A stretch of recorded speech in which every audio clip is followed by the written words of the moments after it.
hello लोगोफोर बरायबाय बड जब info official YouTube चेनेलाव नोंथांमोन थाखाय लेटेस्ट इनफॉर्मेटिव भिडिअ लाबोबाय बेनो जाबाय आसाम पुलिसनि बागै गोदानै अफिशियल नोटिफिकेशन रिलीज खालामदों एबी सब इन्सपेक्टर आरो लोगोसे गोबां दङ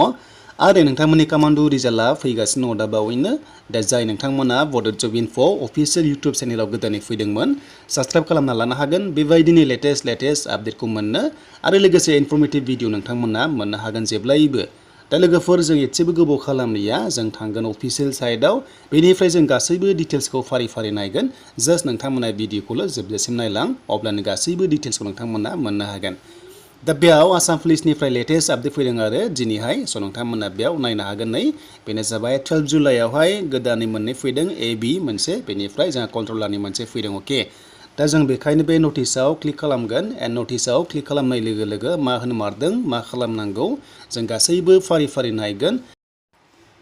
आरो लोगोफोर कमांडो रिजाल्टआ नोंथांमोना लास्ट उइकआव मोननायनि चान्सआ दङ मानोना आगस्तनि सिगां नोंथांमोना साख्रि मोननायनि बाथ्राखौ मोनदोंमोन सीएम सारनिफ्राय दा बिदिब्ला जों बे नटिसखौ भिउ खालामबाय आरो बेयाव जों मा नुदों बेनो जाबाय जोंहा 24 एप्रिलावहाय एग्जाम जादोंमोन सब इन्सपेक्टर एबी लेभेल कमांडोआवहाय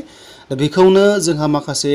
रानिंआ जानो गोनांमोन बाट दैबानानि थाखाय पस्टपन जादोंमोन आरो फिन खनसेबाव नोंथांमोना एडमिट डाउनलड खालामनो हासिगोन 14 जुलाइनिफ्राय एसएलपीआरबीनिफ्राय होनना बुंदों आरो लोगोसे बे रिलिया जागायफिनसिगोन 18 जुलाइनिफ्राय जायगाया सेमान दङ सोलायाखै दैबाना जानायनि थाखाय रिलि कन्डाक्ट खालामनो हायाखैमोन दा बेखायनो एडमिटखौ नोंथांमोना 14 जुलाइनिफ्राय डाउनलड खालामफिनदो आरो बाइचान्स जुदि एडमिट गवाब्ला कन्टेक्ट नाम्बार दङ टल फ्रि नाम्बाराव कन्टेक्ट खालाम टाइमिंआ जाबाय 10 AM निफ्राय 5 PM सिम बे जाबाय एबी कमांडो बेनिफ्राय जों थांसै दानिया नेक्स्टआव मा फैबावदों जों बेखौबो नायनोसै फैदो दा बिदिब्ला जों सेकेन्ड जोङो नटिसखौ नायबावसै बेवहाय मा बुंदों बेबो नोंथांमोननि थाखाय लेटेस्ट आपडेट बेनो जाबाय नोंथांमोननि एसिस्टेन्ट डेपुटि कन्ट्रलार सिभिल डिफेन्सनि थाखाय बेयावबो नोंथांमोननि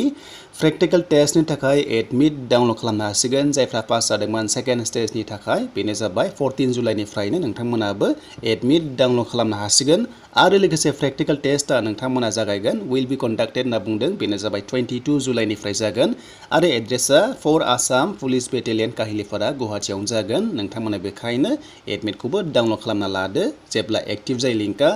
आरो गवाब्ला एडमिटआ नोंथांमोना कल खालामबानो जाबाय एन्ड नोंथांमोननि टाइमिंआ सेमानो दङ थ' बिनिफ्राय आसाम पुलिस कमांडो रिजाल्टआ माब्ला फैगोन गोबां कमेन्ट्स खालामदों लास्ट टेस्टआ बेनोमोन साइकोमेट्रिक टेस्टआनोमोन बेयाव जायफ्रानोखि सेलेक्ट जाबाय अब्ला नोंथांमोना एपइन्टमेन्ट लेटारखौ मोनसिगोन आरो जइनिं जानो हासिगोन ट्रेनिंआव थांनो हासिगोन आरो दा बावैनो नोंथांमोननि रिजाल्टआ फैगासिनो दङ आं आसा खालामो 15 आगस्तनि सिगांनो नोंथांमोना साख्रि मोनगोन बा नोंथांमोना 15 आगस्टआवबो एपइन्टमेन्ट मोननो हागौ मानोना सीएमआ बुंखादोंमोन जे जुलाइ दानावनो आसाम पुलिसाव गोदान साख्रि थिसनगोन होननानै दा बेखायनो नोंथांमोना नेथ'दो आरो जेब्ला साडेनलि बेबायदि नटिस फैयोब्ला आं नोंथांमोनजों शेयार खालामगोन दा बेखायनो बड जब इनफो अफिशियल यूट्यूब चेनेलाव नोंथांमोना जेब्लायबो भिजिट खालामबाय थानो हागोन बेबायदि इनफर्मेटिभ भिडिअ मोननो